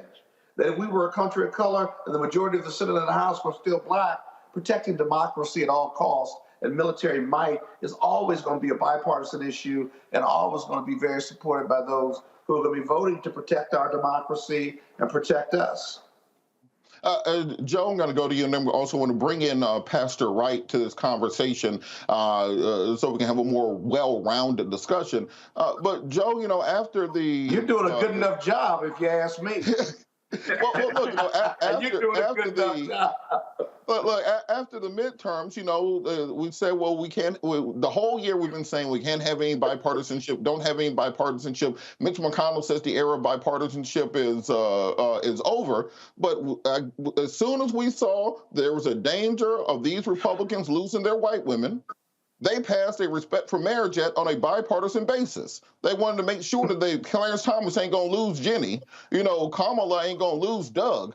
So they can come together for things like that. When it comes time to line their pockets and spend $1.7 trillion in the dead of night while y'all are eating Christmas dinner, they can come together on that. So why is it we can't get bipartisan agreement on voting rights, on criminal justice reform, on not shooting black people? Explain to me why we should not demand those sorts of things if all of a sudden we can have bipartisan agreements on these other issues. Not inconsistent with the previous point. The fact is all of those issues that they should be progressing on, you have to make an acknowledgement in order to do that. To fix something, you have to recognize something is wrong. To do reparations, you've got to realize and acknowledge that you made a mistake, and you've been making a mistake, and it's systemic, and it's widespread, and to reverse it, it's going to hurt the people that benefited from you making the mistake, and folk don't want to go that far, okay? And so, again, the country is changing. It's changing quickly. And those issues that you're talking about are issues that morally and legally we ought to be doing something about. But it gets to the heart of this whole change thing, of this whole being outnumbered by people that don't think like us and people that don't look like us, at least don't look like us. We think very alike more than we would acknowledge, when we get together and have conversations and that type of thing. So there have to be a recognition made there, right? And yeah, there is this military industrial complex. That's why we want to feel safe. We want to be safe. People, black folks in the military would support that. But to your point, what we'd have to do, or black people that feel safer, being able to say this is the greatest country in the world. I absolutely believe that there are things that we have done that no one has done. But, being the leader of the free world and all of these other things, there's no election to be the leader of the free world, the President of the United States, to be considered the greatest. We took a survey and this is how it came. There was this objective evaluation of what makes you great and who's the greatest. Well, it starts off with who's the most powerful, right? It starts off with who's the most mighty, right? And then that ends up being our starting point, and we kind of go from there. But to your point, there has to be some priority for things that need to happen as well, things that protect us and that help us in our existence. It didn't help me necessarily that I'm in the greatest country in the world if I get pulled over because I got on a hoodie and I'm driving my $50,000 Acura. It didn't necessarily help that time in that moment, right? And hopefully that doesn't happen where now, we go and we're doing the, Pledge of Allegiance and singing the Star Spangled Banner, but y'all forgot the second verse wasn't written for us. And so what we have to do is continue to be politically engaged, right? And so, our answer to that question, Robert, has to be, why is it that our moms, our dads, and our kids and our family and our community isn't keeping our hands to the plow here in terms of saying, okay, I voted for you, but here's what I want to happen from a budget standpoint. Don't leave us out. Don't leave early childhood education out. Don't leave, solidifying and confirming the existence and the legitimacy of Medicare out. Don't leave the expansion of ACA out, et cetera. And so we have to stay on it. We can't just do, that every 2-year thing, every 4-year thing, even though the politicians try to do it that way. So don't just have them come out and talk to us and say what they say, and then we vote for them. Let's follow them back, figuratively, if not literally, to Washington, to our state capitals, to our other places. And so we stay on it. Just say, okay, you want to be military industrial, but we're not going to lose on this. You have to do this, you have to do this, and you have to do this. Otherwise, we will vote you out. And that's why voting rights and voting, regardless of what's happening with those rights, is so, so important. Pastor Wright, in the 1960s, Malcolm X said, you put them first, they put you last, because they think of you as chumps, political chumps. And so when you have all these groups coming out, they had strippers doing "Get Your Booty to the Poll" for the midterms here in Georgia. Like I said, they had all the rappers coming out. They have all the entertainers and everybody else coming out saying you got to get to the polls. But then when it's time to spend the money, I don't see that same thing happening. This is why you got to get your money up. This is why you got to get paid up front on things. Because we saw an executive order on abortion after the Dobbs decision. We saw the Respect for Marriage Act. Because remember, a decade ago, the idea of gay marriage was the most abhorrent thing in American politics. It was a bridge too far. Even President Obama was talking about domestic partnerships as opposed to full marriage rights. But you get bipartisan support from Christian evangelical Republicans on the Respect for Marriage Act, but somehow we can't get criminal justice reform done. We can't get an executive order on voting rights. You're not getting any of the money out of this $1.7 trillion is getting spent. Make this make sense to us, and what can we do going forward to not have the same thing happen in 2024? I'm still stuck on you talking about the bipartisan support and left and the right and the $1 trillion budget and the folks on both sides down there doing a Dougie and a stink leg. And I'm trying to figure out which Republican folks was down there, first of all, and who of them would know which of one of those dancers you're talking about. So I'm trying to catch up because I'm stuck there. There's a video of Herschel Walker on stage, absolutely, doing some kind of little step and fetch it. So that don't it's count. both sides. That one don't count. Nope. We ain't playing that. That don't count. Sorry. You have to come with another better one than that. I'm sorry.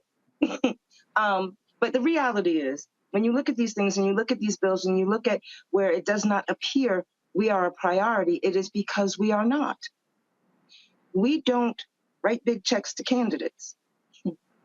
We don't do a lot of the things that our elected leaders value to be able to continue to be our elected leaders. So until we find another voice that has enough heat behind it to be able to make them understand and recognize we're serious, and we're going to be serious not just with our words, but with our votes, we are not going to see ourselves as a priority in these bills that are being passed. The reality is, I don't care which party you belong to, but if you want to cut taxes and you want to talk about lowering the amount of money that you have to, quote, give out to folks, and help folks and all the social, this, that, and the other, then fix education. Level the playing field on education so that folks have a better chance of being able to continue their education and get a job where they can actually live, not just survive.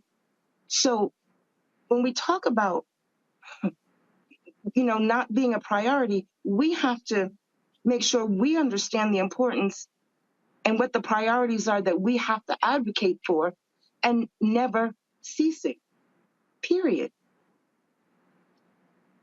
Look, I think this is a conversation that we're going to have to continue going forward. I think tomorrow we're going to do a full breakdown after we have a chance to read through that 4,000-page bill with the $1.7 trillion in spending to see exactly where it's going. But I recommend for people make some demands before you cast your vote. Make sure that these people understand, like, hey, you know, when they come to you at church and they say, look, I'd love to have your vote, pull them in real close and say, you know, you gotta pay what you weigh on these things. And these are the things I'm expecting. Very specific. Because trust me, if you go to that LGBTQ community, they're making sure you know I expect a vote on the Respect for Marriage Act in exchange for this vote. If you go to the feminist community, I'm expecting something on Dobbs in order to get this vote. We're the only ones that you send Cardi B and Meg Thee Stallion out to do some dances, and then we run into the polls without making any demands. We got to make those demands up front before giving out the vote. That is the currency that we have, and we're operating in a pluralistic society. We're going to talk. We're going to be back after the break. You're listening, or you're watching Roland Martin Unfiltered on the Black Star Network.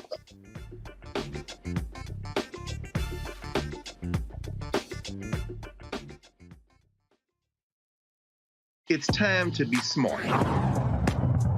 Roland Martin's doing this every day. Oh, no punches! Thank you, Roland Martin, for always giving voice to the issues. Look for Roland Martin in the whirlwind, to quote Marcus Garvey again. The video looks phenomenal, so I'm really excited to see it on my big screen. Support this man, Black Media. He makes sure that our stories are told. See, this difference between Black Star Network and Black-owned media and something like CNN. I got to defer to the brilliance of Dr. Carr and to the brilliance of the Black Star Network. I am rolling with Roland all the way. Honored to be on a show that you own. A black man owns the show. Folks, Black Star Network is here. I'm real revolutionary right now. Roland was amazing on there. Hey, Black, I love y'all. I can't commend you enough about this platform that you've created for us to be able to share who we are, what we're doing in the world, and the impact that we're having. Let's be smart. Bring your eyeballs home. You can't be Black-owned media and be scared. You dig?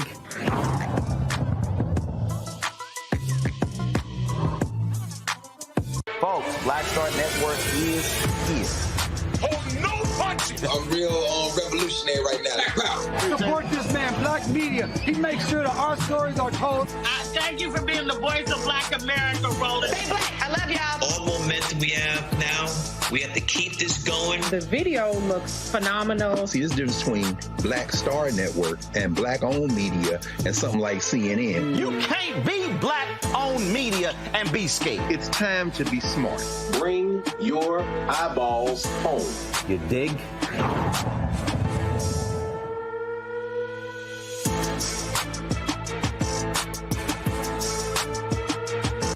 What's up, y'all? I'm Will Packard. Hello, I'm Bishop T.D.J. What up, Lana Well, and you are watching Roland Martin Unfiltered.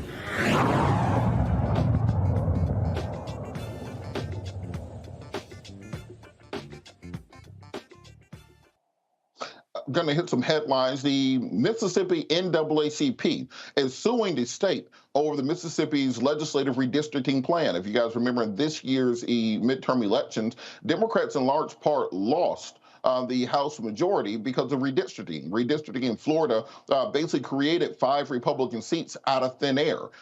We saw this around the country. The Mississippi legislature has passed a new redistricting plan that significantly dilutes the percentage of the percentage of power that each vote of Black residents have in their district.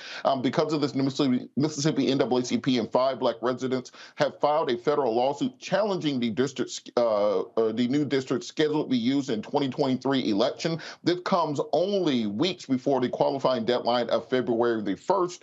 Remember, voter suppression takes many forms. I think often when people talk about voter suppression, they're thinking about Bull Connor sitting outside of the polls with hoses and dogs stopping people from voting. In reality, there are various schemes and tools being used, particularly with the weakening of the Voting Rights Act in 2014 and the continued action by states in order to push and make it more difficult for Black people to be able to exercise the franchise. So we're, of course, going to pay attention to that case going forward. Also, news anchor goes on a rant on Newsmax about the lack of white American Girl dolls. Can't make this up.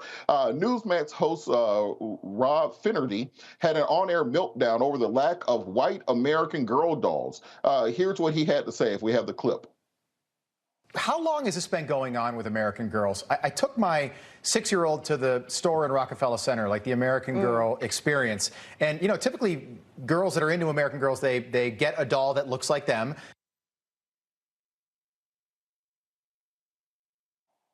And you can get an outfit that, you know, so you can match your doll.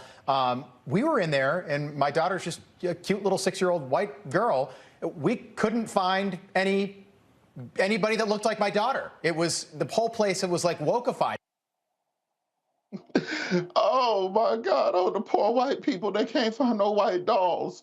Oh Lord Jesus, what are they gonna do? However, will a young 16-year-old white girl find any representation of herself in America, where literally everything that you see is about the protection of little white girls? When you're playing video games as a kid, Super Mario is rescuing the blonde-haired, blue-eyed princess from the castle. When you watch movies going back to the 1920s and 30s, they're rescuing the blonde-haired, blue-eyed white girl from King Kong on top of the building, tied to train tracks. Every single piece of media, the eternal victim in America is the blonde-haired, blue-eyed white woman. But yet and still, this host seems to think that he is being oppressed and discriminated against, because this is the new white victimization culture that we see happening. You see this often on Tucker Carlson and other forms of white media. When they talk about woke and wokeism, Ron DeSantis in Florida saying this is where woke comes to die, they consider anything that is an attack on white supremacy to be quote-unquote woke.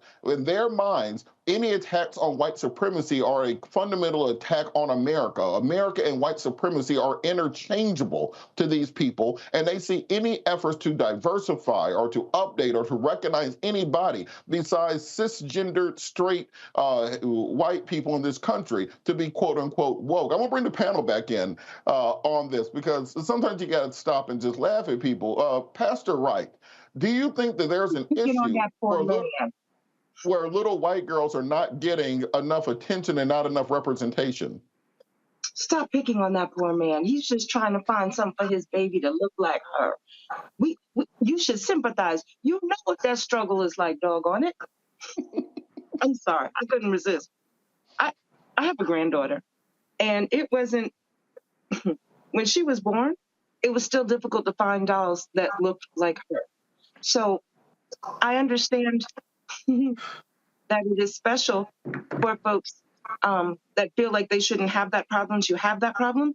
And I think, quite honestly, the American Girl doll gave me a real good idea. I think we should try. I think, just like folks are having trouble finding the American Girl doll that represents what their children like, we should start having other folks get pulled over in hoodies driving their cars too.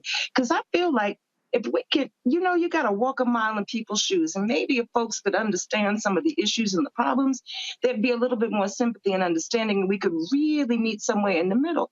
So I think that doll situation is giving me a good idea. We ought to start stopping white people in hoodies. Yeah, you know, they want all the benefits, but none of the detriments. It's strange how that works all of a sudden. Scott, do you think we should sympathize with this man and his, you know, his plight, and maybe send him some little white dolls so he can feel better about himself?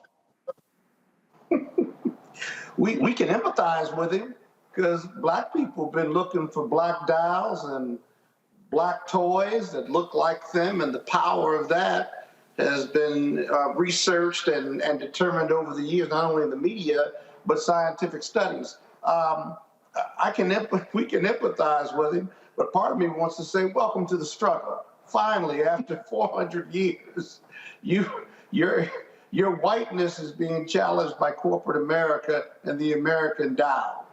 Well, here's another question, though. What's wrong with his daughter buying a black doll or a Chinese doll or a Thai doll, because they're all girls in America? Why isn't he celebrating diversity? And maybe he was there when they were out of white dolls. So why is he on national TV arguing or lamenting the fact that his little white girl couldn't find another little white doll that looks like her, as if buying a black doll was somehow going to be detrimental to her, or maybe it was compared to what he's teaching her at home about her white privilege. Don't know. But buy a black doll or Hispanic doll or Chinese doll. She'll be okay. She may even learn about diversity and maybe, Lord knows, find a black friend or a brown friend, and God forbid, bring her home because she's got a brown or black doll. You know, I think it's very reasonable. He's afraid that she's going to get this little black doll and she's going to take her home. And next thing you know, little Sally's going to be, little Sally going to be in there seasoning chicken and then, all of a sudden have some rhythm doing the little Beyonce dance and everything. You can't expose children to that. Next story. Hold on, Robert. When she does that, if she buy the black doll, she's going to bring Jamal home in a couple of years. And it's going to be over. It's going to be completely over. We don't want the black and brown dolls to lead to Jamal coming home. Is that what we're saying? Apparently, that's his fear. God. I think that's what's going to happen. All of a sudden, you buy her an American Girl doll, then she's seasoning chicken, cooking greens, making cornbread, and Jamal at your house. That's how God it works. forbid. That's what they fear. God forbid. And Jamal going to be looking at his wife like, "How you doing? How you doing?" Y'all mad. But it might help to, that understanding and empathy and us, finding our way to the middle a little bit more. Maybe. But it's just amazing that they spend time on that, on Newsmax, he helps as conservative as they are. I think he helps us prove this point here. This reminds each and every one of us. This should remind all of us. Listen, I ain't mad at him for wanting the doll that looks like his. It looks like his little girl.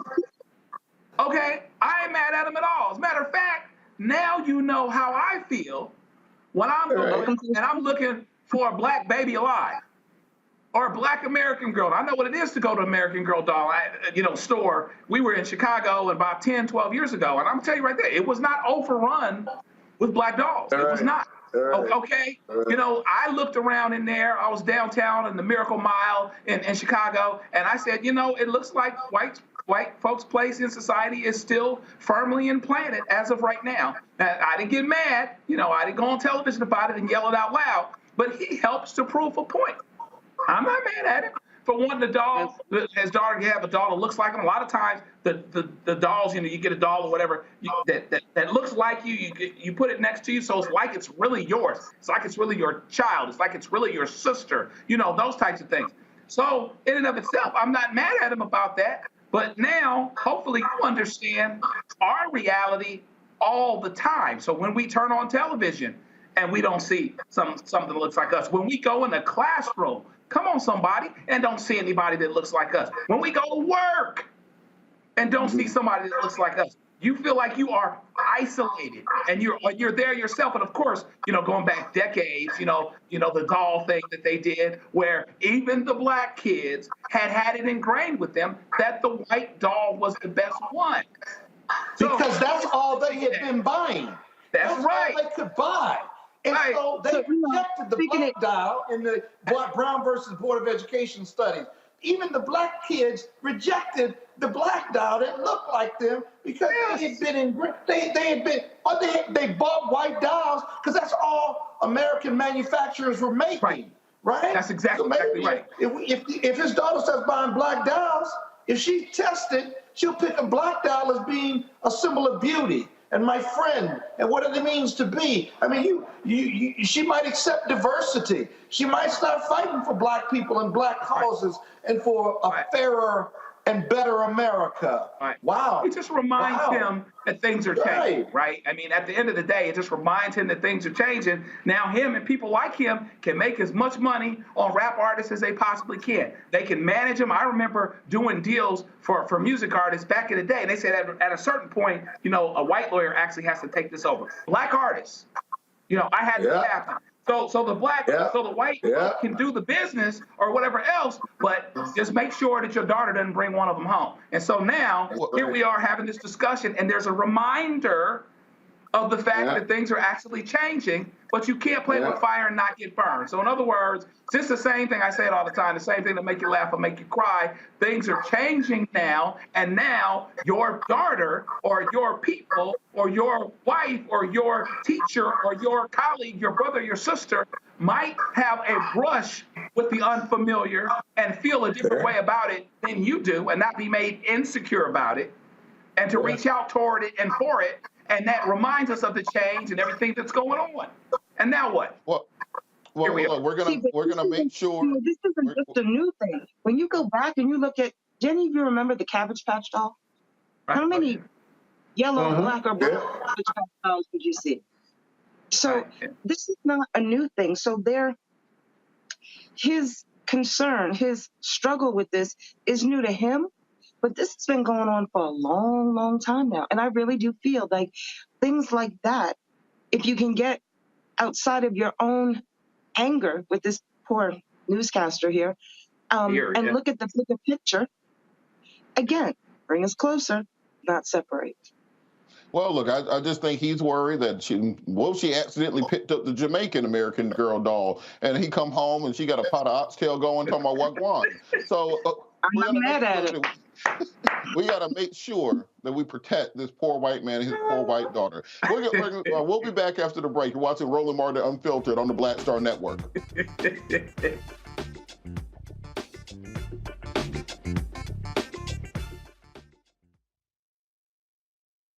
Hi, I'm Dr. Jackie Hood Martin, and I have a question for you. Ever feel as if your life is teetering and the weight and pressure of the world is consistently on your shoulders? Well, let me tell you, living a balanced life isn't easy. Join me each Tuesday on Black Star Network for a Balanced Life with Dr. Jackie. We'll laugh together, cry together, pull ourselves together, and cheer each other on. So join me for new shows each Tuesday on Black Star Network, A Balanced Life with Dr. Jackie.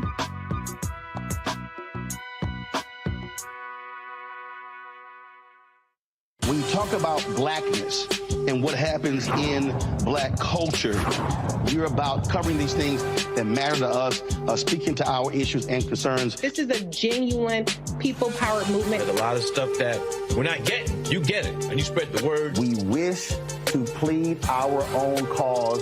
Too long have others spoken for us. We cannot tell our own story if we can't pay for it. This is about covering us. Invest in black-owned media. Your dollars matter. We don't have to keep asking them to cover our stuff. So please support us in what we do, folks. We want to hit 2,000 people, $50 this month, raise $100,000. We're behind 100,000, so we want to hit that. Y'all money makes this possible. Checks and money orders go to P.O. Box 57196, Washington, D.C. 20037-0196. The Cash App is $RM Unfiltered. PayPal is R Martin Unfiltered. Venmo is RM Unfiltered. Zelle is roland@rolandsmartin.com. Hello, everyone. It's Kiara Sheard. Hey, I'm Taj. I'm Coco. And I'm Lily. And we're SWV. What's up, y'all? It's Ryan Destiny, and you're watching Roland Martin Unfiltered.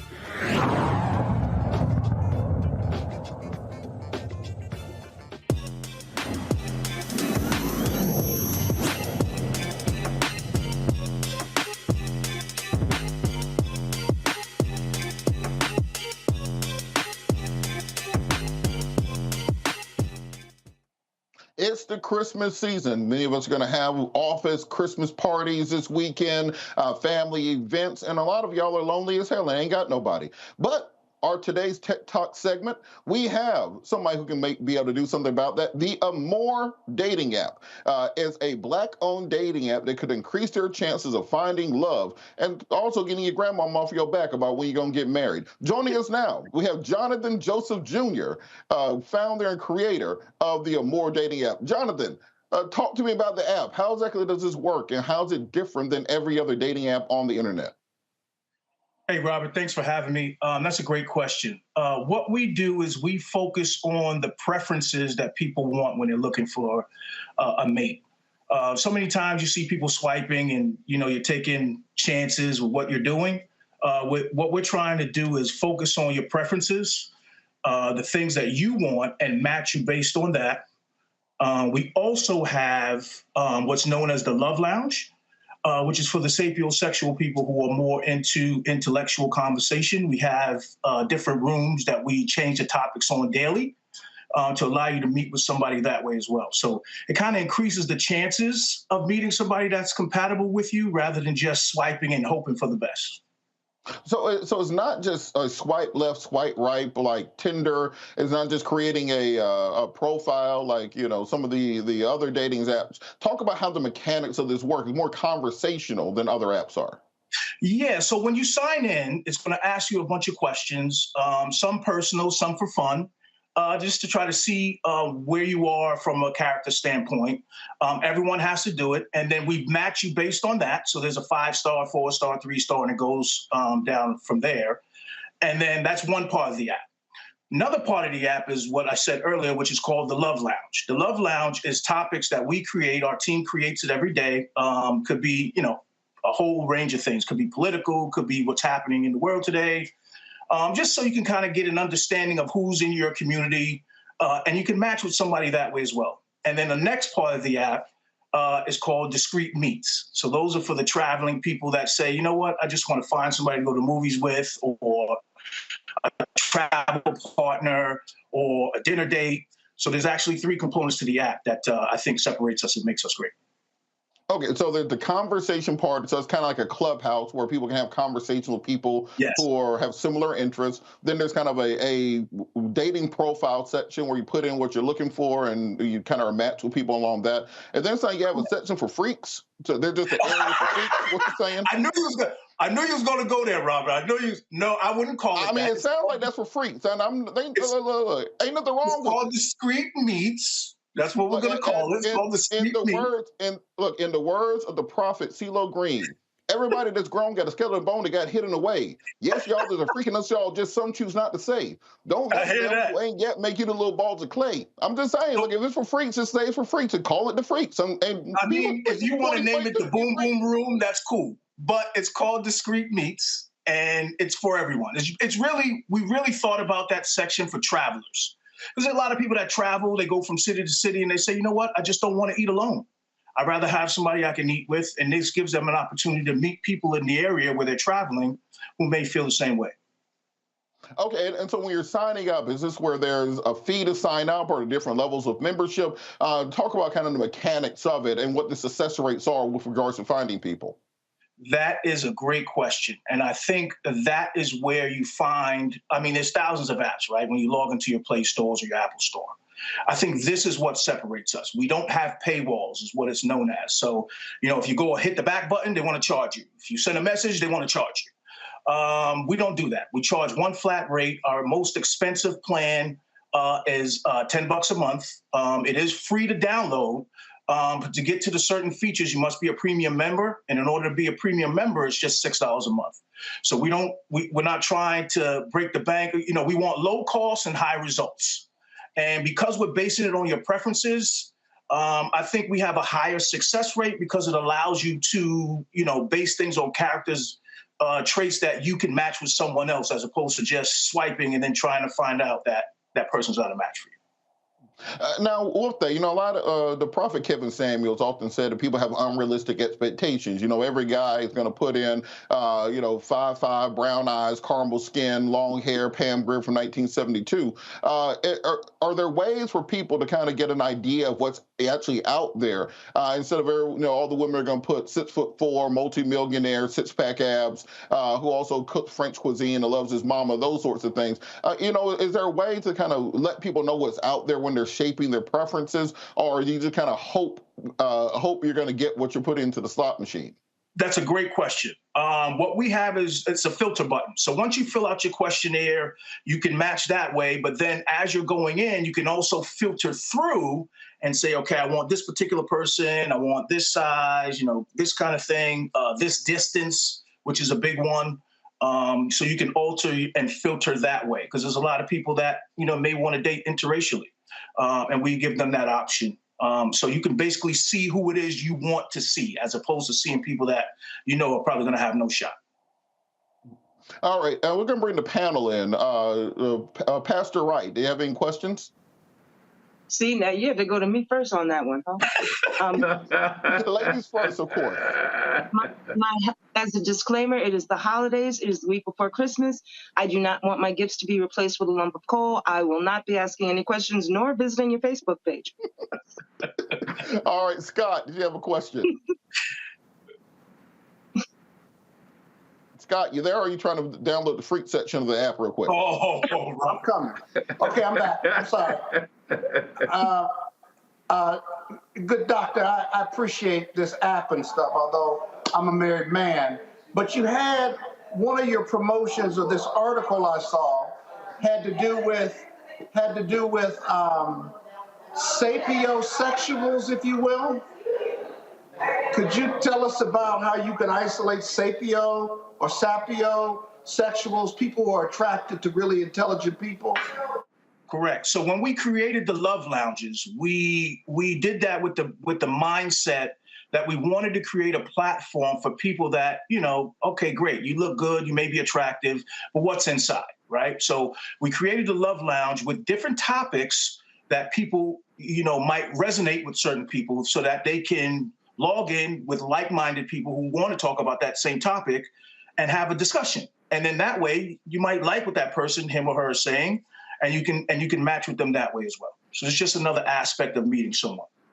So how do you know if you're attracted to people who are intelligent? So is that all it is, or do they have a sexual relationship as well? I don't know. I think that one it all depends on the people. I think obviously there has to be some sort of attraction there, right? If we're talking about being a mate. But I think people are trying to find something more than that. I think the apps are not allowing you, some of them are not allowing you to find out more about that person, dig in deeper. It's not allowing you to do that. So now, I've been in the restaurant business for 20 years. I actually own a bar in Baltimore called Happy Hour Heaven. And I've seen first dates fail consistently. And 80% of them are, dating app dates. And it's for that reason. Well, I've long argued to my friends and fraternity brothers that one of the most attractive what is a sexual attraction is intelligence for most people, whether they realize it or not, right? Or humor, 100%. Before you get to the physical part of the relationship. Yeah, I would agree with that 100%. I think the pictures, to me, is like window shopping, right?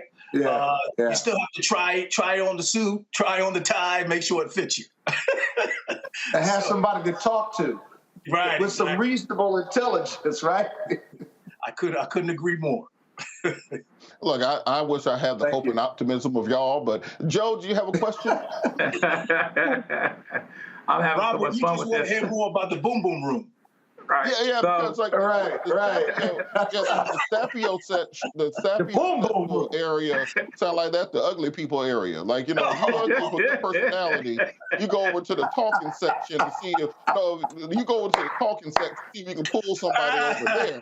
But the boom boom room. Back to the freak. The boom boom room. Don't have any question about the freaks. All right, we're having entirely too much fun here. So let me ask you. I'm a little old-fashioned. I met my wife 30 years ago in college, and it took a brother 9 years, but we eventually got married. So there weren't any dating apps. So how would this be something that distinguishes itself for people that think that meeting someone online is still taboo, or someone that is not into dating apps, so they don't think they'd be into dating apps? Why would this be any different for them? And then the other question I would be is there any screening for safety-related reasons? Okay, all great questions. I remember growing up that I could bond in the grocery store over, maybe Cinnamon Toast Crunch if we had like cereal, right? Or maybe I could be a gentleman and help a young lady pump the gas, and I could meet a woman that way. These days, those things are, because of COVID and everybody's got their phones in. It's very difficult for people to meet now. So dating apps is what's happening. So that's the first thing. Second thing is, I think for us, we're more than a dating app. I think the Love Lounge allows us to be more than a dating app. And also, when you're putting your preferences in and you match with somebody, the chances that you find someone that you can at least have an intelligent conversation with, like we were saying earlier, go up significantly. So I think that would be some of the things that separate us. For the people that are not wanting to do a traditional dating app, I think we fall right in that line with that. Safety is one of those things we take very seriously. We have a disclaimer when you go into any of our rooms that say, use common sense. Don't give out your phone number if you're going to meet someone. If you're going to meet someone off the app, please meet them in a public place. We even leave tips to say, if you're going in a restaurant, please let the host know, hey, I'm here and I'm on a first date, so that everybody's aware of what's happening. Because the fact of the matter is there are people who are, just not right in the head. And unfortunately, they prey on apps like this to find people that are vulnerable.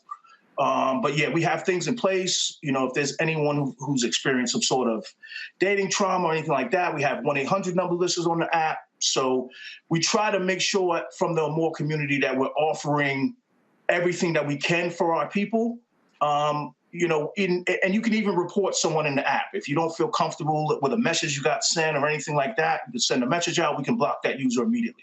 And there's a no 3-strike rule thing. It's a one time and you're done. And we just completely take them off the app. So we take things like that very seriously. All right. So the name of the app, how can people download it in the App Store, social media? How can people follow you? Plug away. We're trying to get people into the saposexual area of the app to do some conversations. We know they're going to go to the freak section. Saposexual. So we're on Instagram at Amore_AHA. We're on Facebook at Amore Dating App. And then you can also find us in the Google and Apple Play stores. We're already in there. We're live. We're ready to go in there as well. So, yeah, I look forward to seeing you guys in the community. All right, and also, what's the name of your place in Baltimore? I might swing by. Happy Hour Heaven. All right, Happy Hour Heaven. Thank you so much. Thanks so much for joining. And Robert, are you a saposexual? I don't know. Are you a saposexual? No, you want to hear something funny? Me and my wife actually met at a freak party about 15 years ago that we did not know we were at. We both went with other people. We both ended up at a party with other people, and we were just in the corner horrified by the stuff going on. And we got married. Robert, I don't think we're supposed to say that. Unifying thing. At least one of y'all knew what was going on. Neither one of y'all knew what was going on. Look, this is how much I ain't know what was going on. I was helping to set up the food and stuff. I thought it was just a regular house party. I'm going to pick up wings and stuff. Man. I had no idea. So there's nothing to say you can't find yourself a good man or woman at the freak party. You don't just have to be in the ugly people section. But shout out. Download the app. Get you somebody for Christmas. All right. That was a great show. Roland will be back at some point. I'll be around if y'all need me. Great show today. Want to thank Scott. Want to thank Pastor Willis. Want to thank Joe for joining us. Want to thank all of our guests. Want to thank everyone for tuning in. Make sure you like and subscribe, follow, send your donations in to Roland to keep this going. Black media is crucial. You don't have these conversations on Newsmax because they're talking about the American Girl doll. And as we say, holla.